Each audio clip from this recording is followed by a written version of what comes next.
Yeah, I definitely think that copywriting might be one field where there might be now a trend going down of people booked for copy, but then it's gonna go back. In my thoughts. Companies, when they hire, they don't hire for knowledge, they hire to solve problems, right? So I have For a problem, I need to solve this problem. Let's look for someone with the right skill set that can solve this problem. But that only gets you in the pool. Then how you decide within that pool is soft skills, social skills. How do I feel connection with this person? Because in this pool, okay, they all know design. I think everything that gets or becomes a buzzword or gets trendy, there's often something behind it. Not always necessarily is the best thing ever, but there's a reason why there's a hype around it. To put it very simple for the audience, what is the typical project in digital marketing? Today, we are in Bali and I am interviewing Luiza Samarova. Luiza Samarova is a marketing consultant and podcast host who is based here in Bali and who I met through LinkedIn because I was seeing a lot of posts regarding digital nomads. Also, Bali is super hyped right now and it's been coming every day into my feed. A lot of people working here. So I said, okay, actually, I'm traveling to Bali. Let's take the chance to interview one of these digital nomads and get the experience from your side. What is like being here, what is like being a digital nomad and creating a life in a different country, which is Indonesia. So welcome to the podcast, Luiza. Thank you so much. Can you give us a quick introduction about yourself? Of course. First of all, thank you for having me. Thank you for the invitation. I found it amazing that you reached out and I was like, these are my conditions. If you want to make it happen, that's what you need to make. And you were like, sure, done, booked, arranged. And so I appreciate that. It shows for me that you have a dedication to your audience and what you want to deliver for them as value. So thank you for making this happen. And thank you for having me. Sure. And on the question, who am I? So as you mentioned, my name is Luiza. I'm a marketing consultant and a podcast host. The whole journey began when I studied in the field of PR and then in digital marketing. From Bulgaria originally, I moved to Germany where I did my education. And after a few years, I realized that Germany is not my home anymore. It's not where I want to be. So this desire to leave the country was there, but at the same time, I didn't want to leave everything I've built behind. So that's how I got introduced to remote work. And that's how I actually landed my first marketing jobs in a remote setup and managed to leave Germany, went to France, then to Bali, then traveled the whole world, and now ended back in Bali 8 months ago. So to sum it up, I'm a marketing consultant. I work in B2B primarily with the German market and the Bulgarian market and support clients with their digital strategies, website launch, relaunches, social media, LinkedIn personal brands. And I'm kind of full stack all-arounder marketer. So pretty much whatever my clients need, I can provide. And if I cannot provide, I find somebody who can. All right. That's a hell of an introduction. Thank you for that. All right. So your first international move was from Bulgaria to Germany, as you said. Yes. And you started working in Germany already in marketing, right? So first corporate job was in PR. It was an internship at Bosch. And yeah, my first move out of my small town from Bulgaria was to Germany, where I moved to do my degree in PR. Had my internship at Bosch at the headquarters, which was obviously on site. And then I had my first corporate job official in Germany, which was junior marketing and PR specialist. And I hated that. It was 1 hour of me driving to my job, spending my 8 hours on site, being super supervised, no phone, no looking away, it was super micromanagement, and then 1 hour to go back. And so at this stage, I was like, this can't be it. I'm going to go back to studying. That's how I went into doing my master's degree, again in Germany, which is in digital marketing. And that's actually the period where I landed my first job, which was remote in marketing again. All right. Yeah. And talking about digital marketing, For me, coming from an engineering background, digital marketing is now a buzzword. I see it Yeah. everywhere, and Yeah. especially for this remote work. Yeah. So, to put it very simple for the audience, Yes. what is the typical project in digital Yes. marketing? So, on the topic of digital marketing, nowadays, in my opinion, especially in Bali, if you ask a person, every second person, they'll tell you, oh, I'm a marketing expert, or I do social media management. And this is such a broad spectrum of things you can actually be doing. And in my experience, a lot of these people who say, oh, yeah, I'm in digital marketing, often they would just have made a course or taught themselves how to do social media. So they're in digital marketing. So the field itself is very broad, and how people position themselves in the field is also very broad. So I'm going to talk only from my perspective of what I do and why I call myself a full stack marketer. To be able to deliver strategies and concepts for brands to grow and develop, you need to have the big picture. What's the goals, where you want to lead the company, how you want to achieve that. And usually it's a collection of different marketing activities. So the most common we know nowadays is social media, which is social media marketing.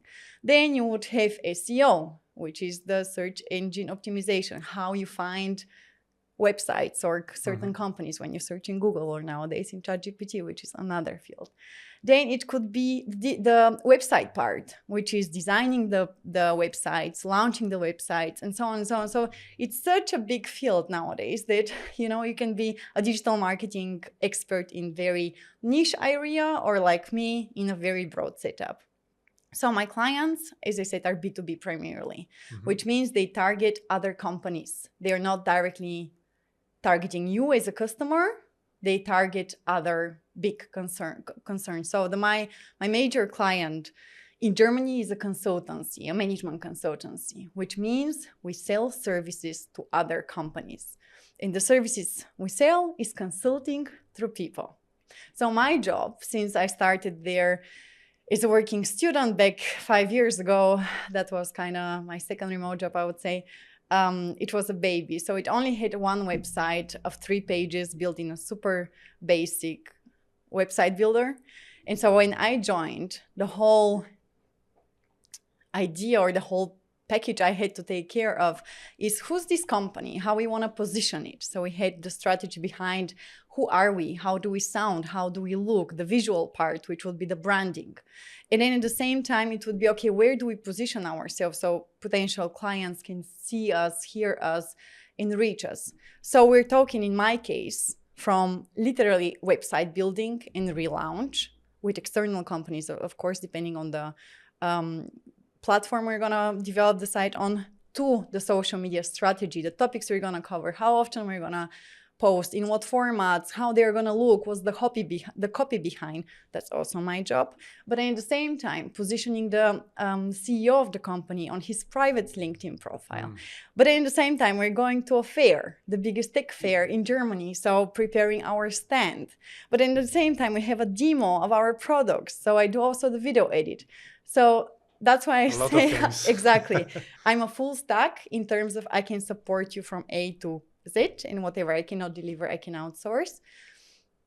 And a typical day of mine is very different. Depends on the project. Today I might be video editing. Tomorrow I might be writing and setting up new website pages. All right. This is a point I wanted to ask you, because you've mentioned strategy a lot. Yes. But I think when it comes to strategy, it can only reach a certain point. After defining the strategy, you need execution. You need the execution. Yeah, exactly. So you're doing both. So I'm that person. Yeah, I'm the strategy, but the hands-on as well, depending on where my strengths are. So for example, because you asked me what's a typical project, currently right now, we just launched a new SaaS product. So software as a service, for other, again, B2B clients. So we have a brand new website I launched with a developer on my own, so designed it whatsoever. And now we need to reach these customers we don't have. And we want to do that organically. And that's where search engine optimization comes. I know it. I know the basics, but that's not my field and that's not my expertise. So my last week I spent to find the right person who can jump on the project, work with me, work with us to get us going on that project. So that's something that I navigate as well. I see. Freelancers, other colleagues, and following the strategy. Back to the topic of strategy, how we can implement what we want to do. So it's a one-woman job, Currently. but you can also leverage other freelancers to jump into your project. Yes. Depending on the exactly. So expertise. I have a developer right now that's a freelancer. When we did the website relaunch, a previous one, I had a designer team, I had developer team, completely different companies. Then on the other side, for my other client, I'm also fixing technical part of the website. So I have a developer, I work on that end as well. So whatever I am lacking is a skill set, because I can't be a god as well. I just outsource. All right, clear. Thanks for the explanation. I see so many verticals or so many pillars in digital marketing. So for someone who's starting their career in marketing or someone who wants to start, what would be your tip? How to focus on one area? Which is the area with the biggest potential? Yeah. Well, that's a good question, to be fully honest. And I knew you would ask me, and I thought about it a bit in advance. So I have both my degrees are in the area, right? I have a PR background, public relations, and digital marketing master. So on the question, I asked myself the question, would I recommend for somebody to necessarily go to university to learn the skill set of social media and digital marketing? Maybe not. Would I recommend going to university in general for the experience, for the connections, for the environment, for parties? I didn't party a lot during my student times, but for the whole experience, I probably still would say yes. And still, on the field of social media or digital marketing, there's so many paths you can take. My advice would be, if there's one particular area, be it content creation, video, for example, or copywriting, or I don't know, you're passionate about writing blog articles. If there's something that you can feel and sense that gives you more pleasure than other things, sharpen on it. Go deeper, perfect, like make this skill set perfect of you, so you can say, oh, that's my specialty. And the moment you have that, you can go to the next thing and say, okay, that's the second thing that might be interesting to me. So I'm gonna develop a bit of a skill set in there. And then the next, and then the next. And that's how you make yourself kind of not irreplaceable. There is not such a thing as irreplaceable, but very valuable, because you're knowledgeable in so many fields. So in the AI development currently going on, I see personally the trend that we're gonna need human copywriters more than ever, since all of us now are switching to ChatGPT, to Perplexity, to Claude, to whatever else But it's all the same. They are trained with the same data, they sound the same way. And now even onboarding the SEO team, I noticed that we can't get ahead if our content comes from robots or from artificial intelligence. So what I can imagine, and I'm not a trend expert for the future, but I can definitely imagine that human copywriting will be more important than ever, because I don't know how you perceive it right now, but the moment I just hear unleash, power, unlock, and all these keywords, I'm like, all the dashes, all the I already get this. How much effort did you put in that actually? You know, and I think the more we go into that era of AI and robotic language, the more we're going to need the human aspect. Yeah. And so I think copywriting will be a big one in the future, where we'll need to sound more human again. Yeah, because it's something that, for me at least, I automatically lose a bit of respect when I see full text like this, fully written with ChatGPT, like no doubt that was written by AI. For sure. It's like, I don't know if I'm talking to you. Yeah. You put a lot of effort, like you said. And in the end, maybe in the future, it's like, I don't know, like watches or these Gucci bags Today, you can get it faster and cheaper with a machine, right? With a big manufacturing plant that produces a lot. Yeah. But you pay extra for the Or luxury, handmade. for the artisan that's literally sweating blood to do that. 1000%. So maybe in the future it could be something like that for copy, for books, for text. For sure. overall. I mean, if you think about it, you mentioned LinkedIn before, right? The moment, personally, I'm talking about my experience, the moment I see the M dash in the text, not removed, staying there, I'm like, sorry, not reading that. No. Or when I see certain, I don't know what's the term in English, but the way the content is written. So it's not just, but it is. Yeah. I'm like, Always thinking in opposites. Yeah. But no one does that. Yeah, there's a term for that, but what I was don't the know. base about the other day? It was not the bar. It was the Yeah, blah, blah, yeah, blah. yeah, yeah, No yeah. one talks like Yeah, that. no. And I catch myself starting to talk like that just because I read that much of the same thing. But yeah, I definitely think that copywriting might be one field where there might be now a trend going down of people booked for copy, but then it's gonna go back. My thoughts. Interesting. Yeah. And for example, that would be one field for people to focus. And how can you make yourself a good profile in marketing? Because unless you have studied marketing, Yeah. you don't have any experience, you don't have any background. So For sure. how can someone enter into that Yeah. world? So on LinkedIn, particularly, I see a lot of people who try to position themselves as an expert of something, especially in marketing. They picked up design and now they're suddenly doing design or banners, or they can design you flyers or whatsoever. And I understand everybody begins somewhere. The journey might be different. What I think is important to realize where you are in the stage. So if you are just starting, you can't expect that the world is going to be there and will give you all the opportunities, will pay you the big bucks, and you're going to be living amazing life. So that's why I created a guide. It's called From Employee to Remote Solopreneur.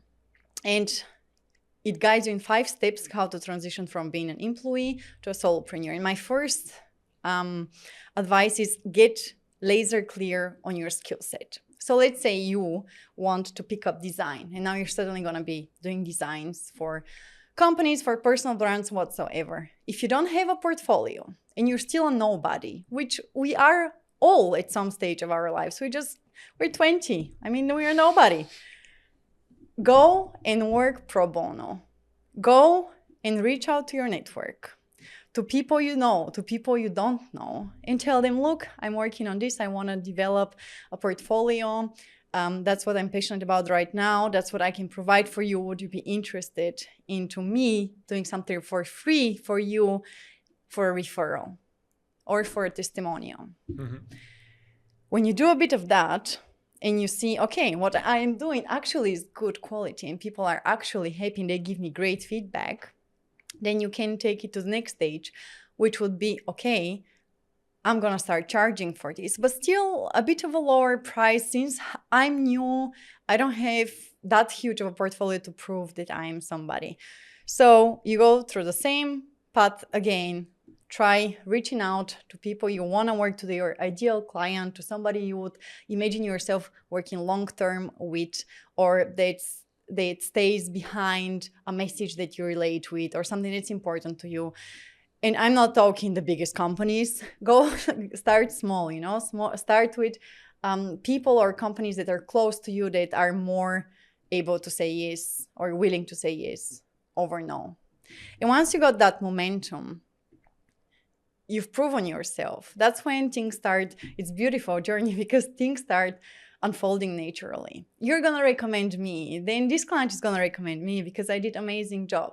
And that's how the snowball is slowly going to roll down, and you're going to start actually charging for your services and then position yourself. You're going to collect some expertise, because I think a lot of the delivery is not, or of the job why we come together is not only because of how good I am, but because how much you like me. Mm-hmm. So if I come across as unprofessional, if I come across as unexperienced, if I come across as not sure about your energy, then the chances of you not choosing me are quite high. Yeah. So by developing the design skill sets that you want to develop, you can also develop the in-person skills that will make you a great professional and person to collaborate with. The soft skills, the traits that will make people like you, not only the logical side, because in the end, this is something that I've talked about in the podcast with other people. Of course, companies, when they hire, they don't hire for knowledge, they hire to solve problems, right? So I have a problem, I need to solve this problem. Let's look for someone with the right skill set that can solve this problem. But that only gets you in the pool. Then how you decide within that pool is soft skills, social skills. How do I feel connection with this person? Because in this pool, okay, they all know design. They all have this skill, but who do I like? Yeah. So it's the hard skills to get you noticed. The access, the soft skills to get you hired or to get paid. For sure. And many companies talk about culture as well. And I know your podcast also focuses on how to land a remote job. Yeah. Well, if the company doesn't like your energy, doesn't think you're going to be a cultural fit for the company, you might have the best resume. They're still not going to hire you. Absolutely. It's super important, specifically when you're moving to a different country. And people think moving to a different country, I just translate my CV, I apply, and that's it. But moving to a different country, as you said, different culture, different way of thinking, different way of solving problems. And you need to be adaptable, for sure. And you need to have a good ability to connect with people, not only with your background, not only people from your city with the same mindset, etc. 1000%. That's super open. Especially in the German-speaking countries where you are based, and I was based for 7 years. You need to know how to say the right things. You need to fit.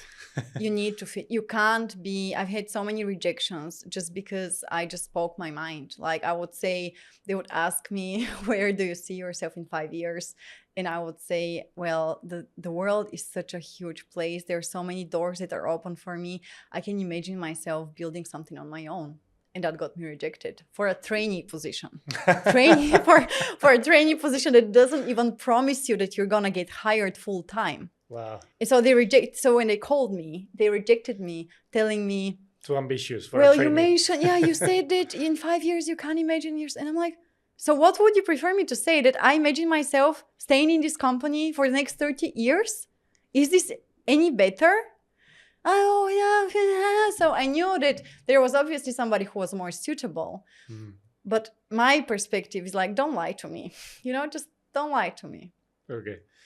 And talking about skills, we were talking about hard skills, soft skills. Yeah. What about languages? Do you need languages in digital marketing, or you would say English is absolutely fine?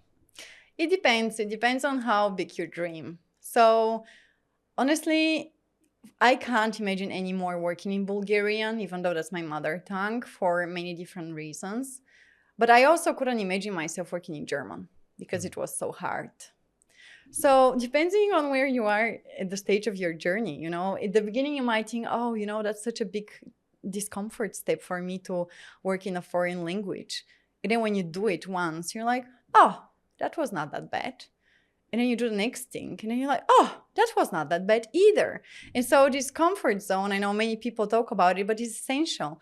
It just grows bigger and bigger. So for me, my thoughts of, my God, I'm going to be communicating and working in German?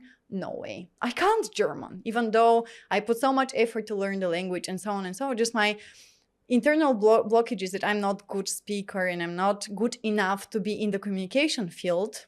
Bullshit. It was my own limitations. That's how I ended up working for Bosch, for Porsche, and so other big companies in Germany. So I think personally, the more languages you speak, the better, for many reasons, not only for job purposes. It just culturally allows you to embrace different cultures in a completely different way. But then it opens different markets. And why I say that? I am working in the German field. Why? Because they pay better. Why wouldn't I go back necessarily to Bulgaria? Well, because the rates are lower. However, I have the advantage now. I speak Bulgarian, I speak German, and I speak English. the opportunities for me are limitless. I can target my home market, Bulgarian, with my mother tongue, which I'm doing right now. I'm building product in Bulgaria. All right. I'm working with German companies because I know the market. I've lived there. I understand what's going on. I understand how the big companies, layers work. So I know what's going on there. I can perfectly fit. But I speak English, and everybody speaks English. And the market is obviously huge. So I'm trying to dingle there as well. So LinkedIn, English. TikTok, Bulgarian. Work language, German. Wow. So limit, I believe that whatever you put yourself as a limit, that's your limit. So our language is important. I would say, fuck yeah. Yeah, I like that. Indeed, English is the business language, we can say, but if you learn another language, you always have, I like what you said, you always have a place to fall back if everything else goes wrong. Let's say 1000%. the English business is now super competitive. Yeah. I have Bulgarian. I can always go back to Bulgaria. Yeah. I have German. Figure it out. Yeah. And in the end, it also, today we talk about a lot about niche. So the moment you learn German, you have a niche. For okay, sure. Germany is but you have big, German-speaking market. Yeah, there's a lot of people you are not competing with only because you know German. Yeah, absolutely. And I think honestly, if I could speak, and I tried picking up Russian, which I have basics of.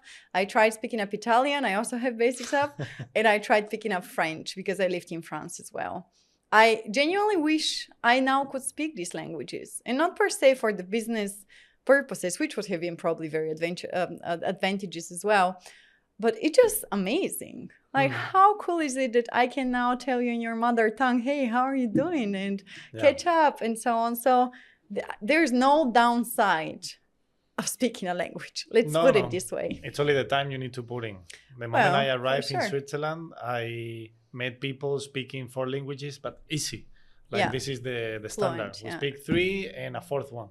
And then you realize, okay, in Spain, I thought I knew languages only because I knew Spanish and English. But the moment you go abroad, it's like, okay, you're not one in the language. But let's make it clear. English is a non-negotiable. Yeah. It doesn't matter whether you come from Europe, from Asia, from wherever else you come. English is a non-negotiable. Oh, for an international career, it's a must. It's really the basic. It's your starting point. And then from that, you need to build.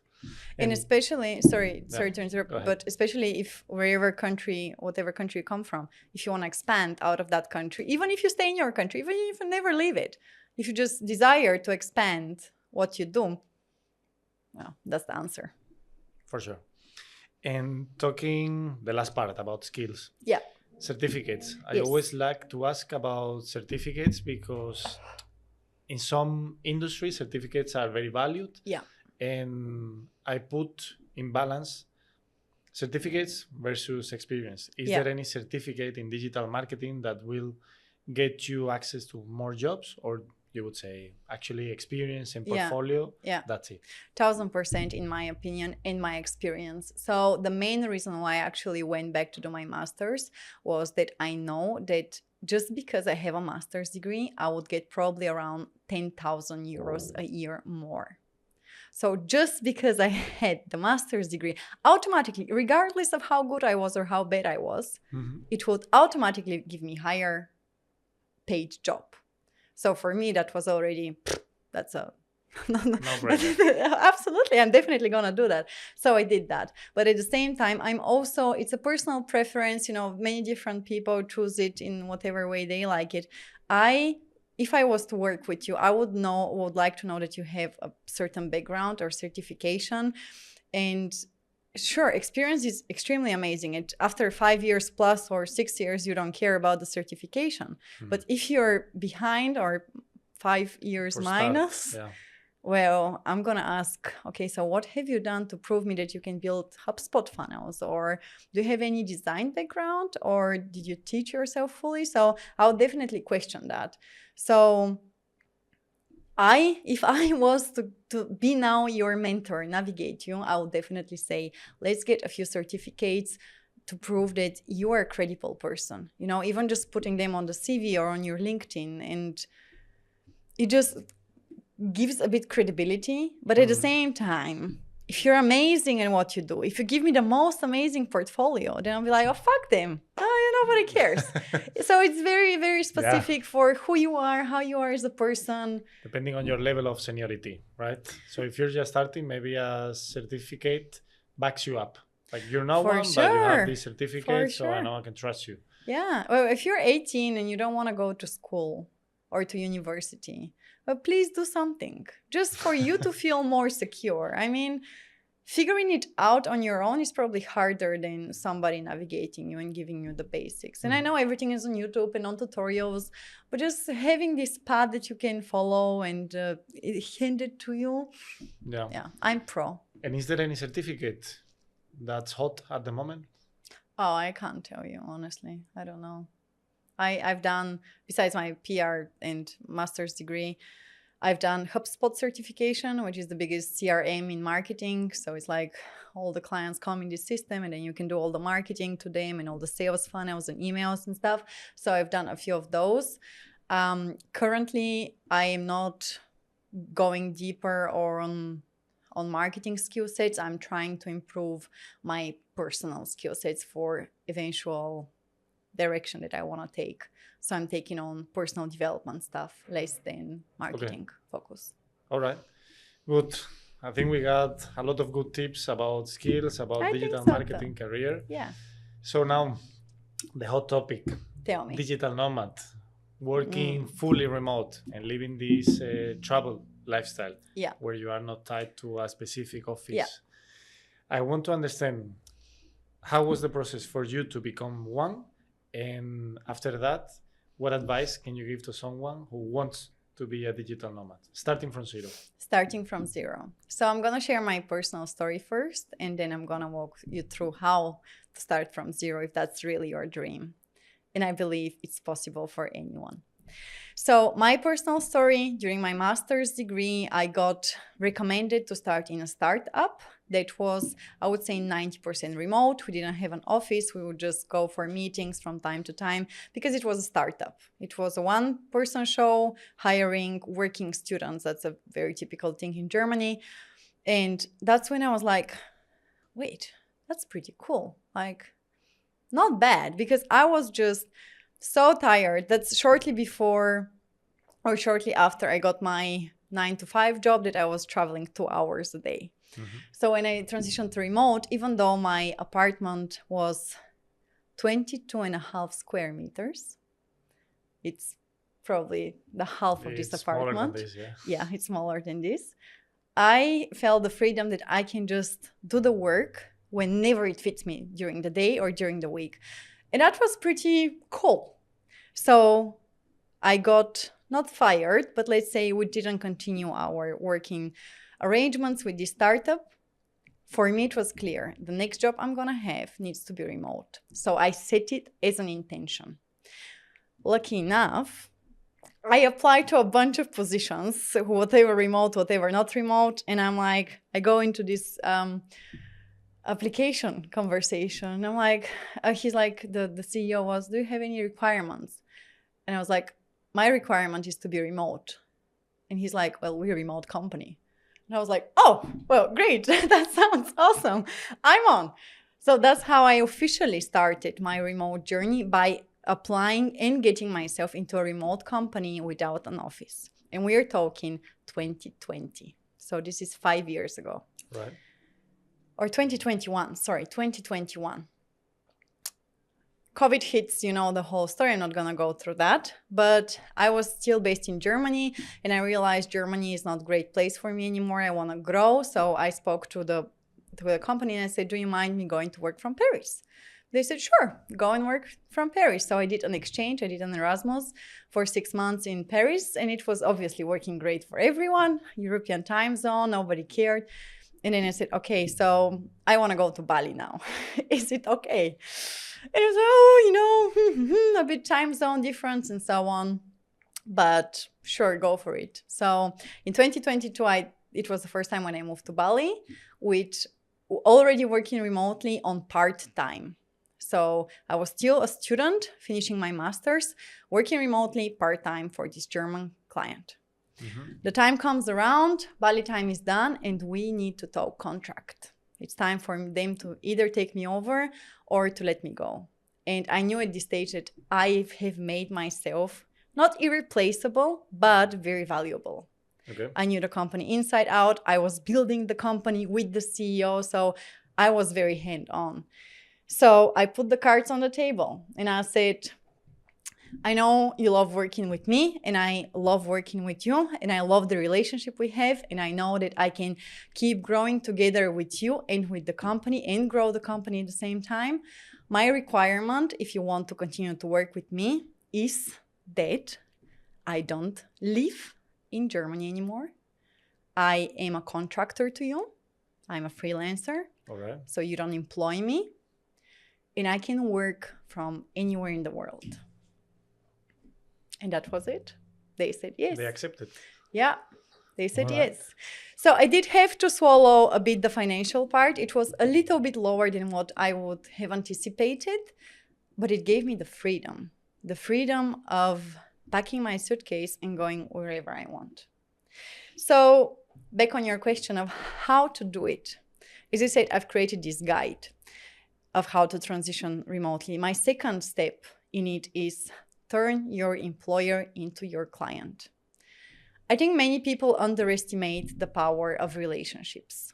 When they've built relationships and they've proven themselves valuable, and if they really, genuinely, this is very important, I really need to underscore it. If you're valuable to your company, the company is going to lose way more if you go than you're going to lose.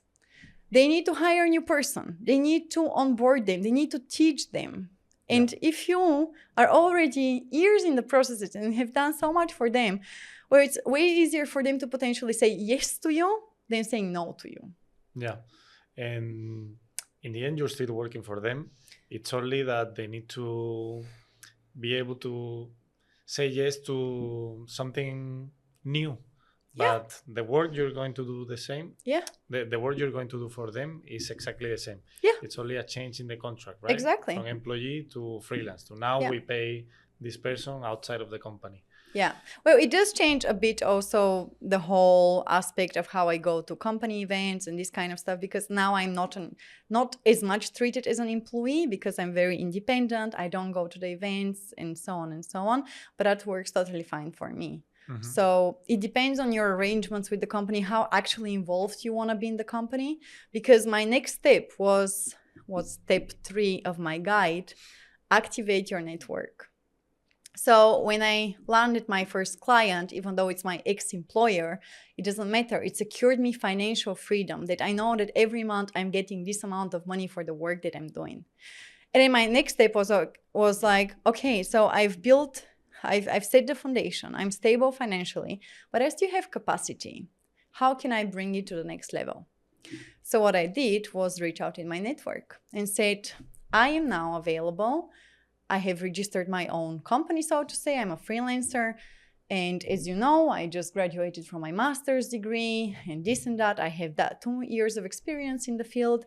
I am now onboarding new clients. If this is something you would be interested in, and especially I targeted a client or a company that I knew that they needed marketing. So I knew their pain points already. So I spoke to the pain points. That's important, yeah. Yeah, that's how I landed my second client.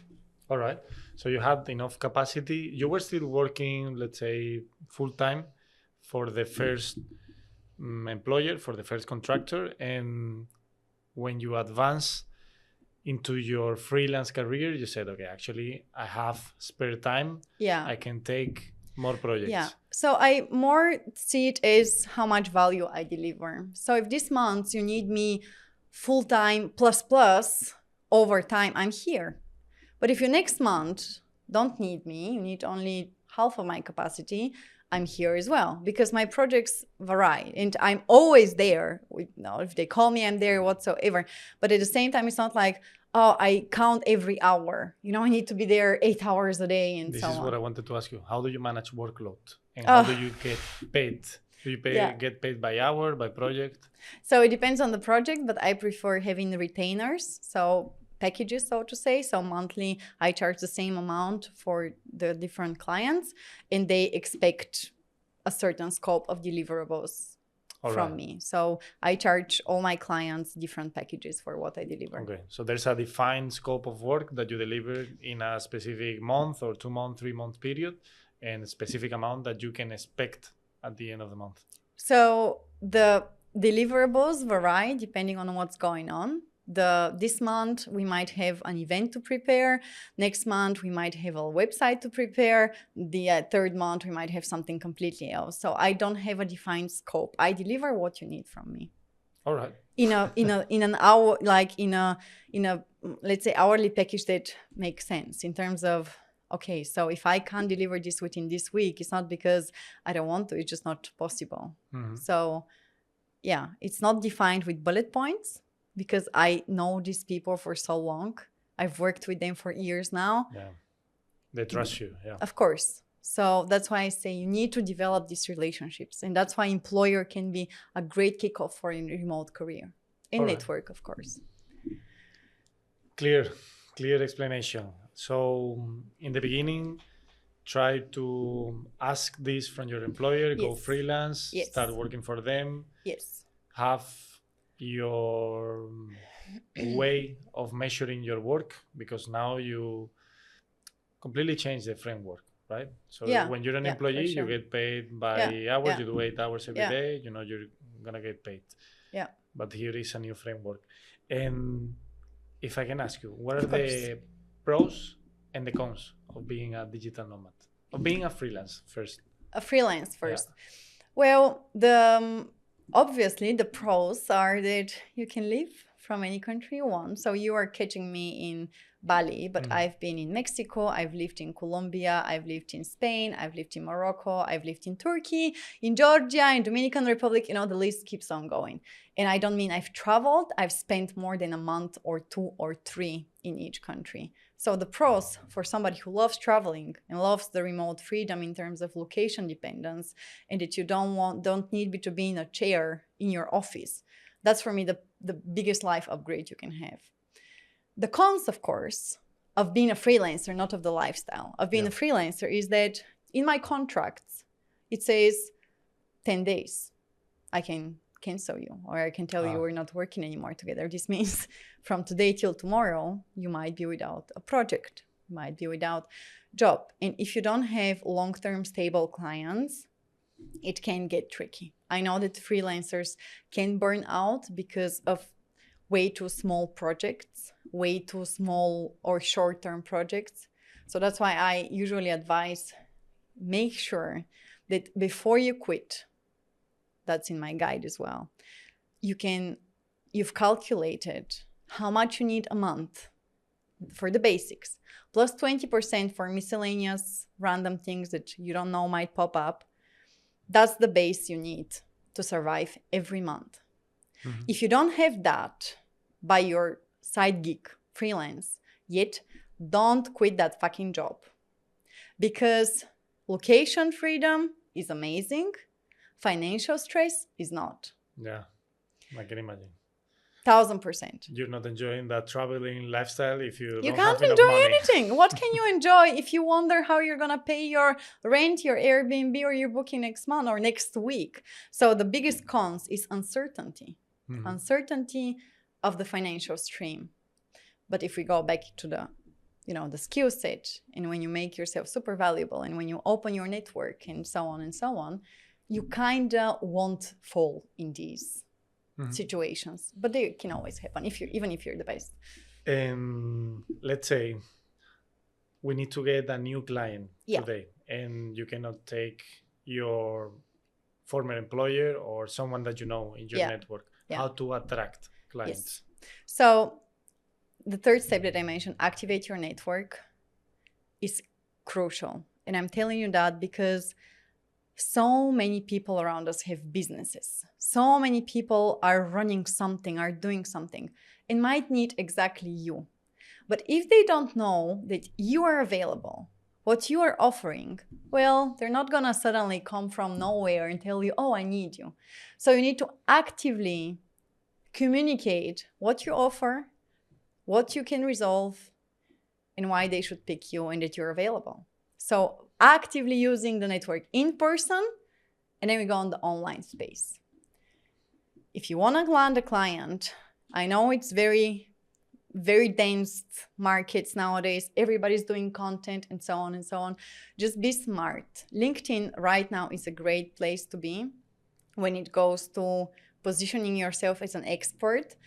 It's not as full as Instagram and TikTok, and you actually have access to people you usually wouldn't have. We're talking decision makers, CEOs, HR, whatsoever. If you position yourself in a manner that they see your value, I think it will be way easier to cross the bridge of landing a client if you stay hidden, if you don't put yourself out there. So I know it might sound cliche, but you need to start putting out what you offer. Mm-hmm. And that's how you found me, right? I was a nobody. Yeah, that's true. 7 months ago on LinkedIn. Now I have 15,000 followers. I have podcast invitations every day. I just got my second paid collaboration question. I have a guide. I am getting requests to be everywhere and do super random things because I'm building visibility. So that would be the second aspect of how to, if you were to get a client today, go and DM and reach out and make yourself why they need you. And the third one, I personally am not a big fan, but I know that it's a Kickstarter of many people's careers, would be going on different freelance platforms that can save your ass big time. Like Fiverr and this stuff. So depending on the market you are in, there's more saturated, obviously, platforms like Fiverr, Upwork. But at the same time, if we talk about the German market, there's dedicated platforms for freelancers, and there are quite a few. So if you register yourself there and scroll through and make sure that you regularly check what's going on, I assure you, you're going to land the project that aligned to you. That's how I got my third client. All right. And can you drop the name of one of these Yeah, platforms? so the platform in Germany is, as far as I remember, freelance.de. Freelance.de. All right. Yeah, I don't have that client anymore, but I'm just giving the example of I thought I want to do something more in a completely different direction. So I onboarded another client through a platform. So when I say that I've built a guide, I actually have walked through every single step of my guide to make sure that it works and it's possible. All right. We'll leave the link to your profile so people can check your guide, yes, of course. Then Bali. Bali is another buzzword today. Yeah. Bali is everywhere. So I want to make the long story short about Bali. Yes, tell me. Is it worth it, the hype? And what is the best and the worst for you about living in Bali? Is it worth the hype? I think everything that gets or becomes a buzzword or gets trendy, there's often something behind it. Not always necessarily is the best thing ever, but there's a reason why there's a hype around it. The thing with Bali is that you can come with very different intentions. So when I came here in 2022, my intention was to heal. My intention was to find out who I was, what I liked. After 7 years in Germany, I was very, molded into fitting into another country, another language. So I came here to realize what I like, to come back to myself, to be a bit more light and fun and, not take care of the mundane, everyday things that you take care in your regular lifestyle, I would say. So when I was here back in 2022, I loved it. But by the end of the 6 months, I was like, okay, I'm so done with it. Yet it helped me reconnect with myself. I made amazing friends, and I saw that my dream or my vision for remote work and remote life is possible, and so many people do it. So it confirmed, because at this stage, obviously I was doing it, but it was not in my life that much. It was not fully my lifestyle. Okay, I've done it for a year, but still, in Europe, in Germany, So I was not sure, okay, is this desire possible?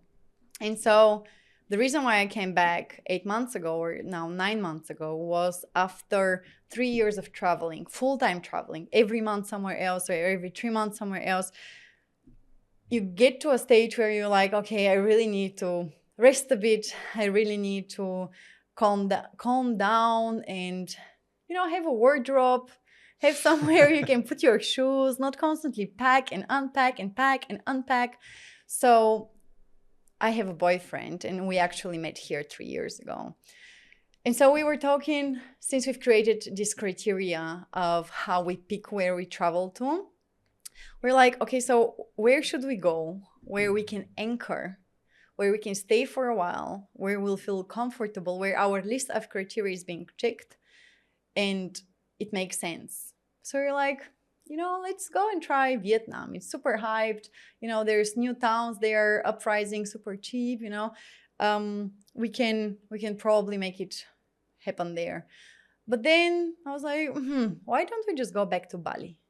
We have friends. We're familiar with our town, so to say, our village. We know the vibe. It's easy, it's accessible, it's cheap. You have cleaning, laundry outsourced, cooking outsourced. So we have so much time. And this time, on the topic of intention, the intention was building. The intention was not healing or partying or whatever different reasons people come to Bali for. Ours was to build, because Daniel, my partner, has his own business, and I am now in the transition to make something bigger happen in my life as well. And honestly, when you have the intention of what you want to come for here, you surround yourself with these people. We've been surrounded by amazing people who make millions, who are building, who are leaving imprint, who are doing something, who want to grow, who want to create a change, and at the same time are a bit out of the system, that's how you need to live your life. Yeah. So it depends on what you're looking for. As every place, Bali has its pros and cons. But for me personally, the pros outweigh the cons, which makes it a great place to spend a year or two. Amazing. I've also seen a lot of these people, like you said, not only people who come here for the party or just for nature, but a lot of people living here and building businesses here. Yeah. I've actually been impressed by the expat community. It's huge. That is not just focused on living life in a contemplative way, but they're actually working here. They're putting serious amount of work to build a business. Yeah. And vielleicht, you see my German is coming out. maybe on the topic of that. So you're going to see all type of people here. You're going to see the broke bums that are trying to make their first $1,000. You're going to see people who are making 10K, 50K a month. You're going to see millionaires, but they just hang out at such different places. So the basic audience would be, I don't know, in cafes whatsoever. But the more premium you go in the fancy villas and outside of the hustle and bustle and so on, we're talking like there's a lot of rich people here. Like we're talking really rich. Mm-hmm. So if you get yourself in that circle, you're gonna be, you just start thinking in a different way. And even just if you are now starting with $1,000 a month, that's your income, for example, and you surround yourself by people who make 5K, well, you wanna get inspired by that. You wanna do it as well. So you get the ideas and that, and so, and then the next step, and then the next step. So I personally love the community. I think there's great people here. For me, it's just the simplicity of life. Like it took me 5 minutes to come to the studio. Yeah. No traffic. I mean, of course, there's traffic, but 1 hour versus 5 minutes, and everything is 10 minutes away. And I'm on a scooter and not cars and, taking care of all these things. Yeah. I love Bali. I can see it in your face that you love it.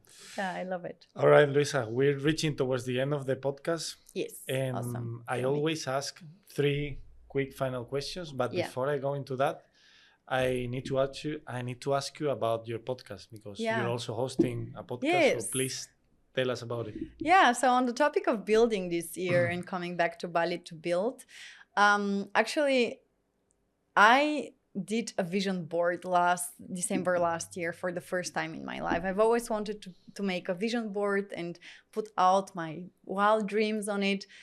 And last year, December, I did that. And in the corner of my vision board, there's one lady with a microphone. And I didn't know what it meant per se, but it just said, be part of something bigger. That's what the slogan said, and the woman with the microphone. So I personally didn't know what that meant per se, but arriving at Bali and going to one networking event, I had this experience that I was full in a room of entrepreneurs. They were all men, and all the women, there were like 5-6 women, including me, were a +1. And it kind of hit me, and I was like, how is it possible that in this room of 50 people, and there are 45 men, and only 5 are women, and they're just the +1?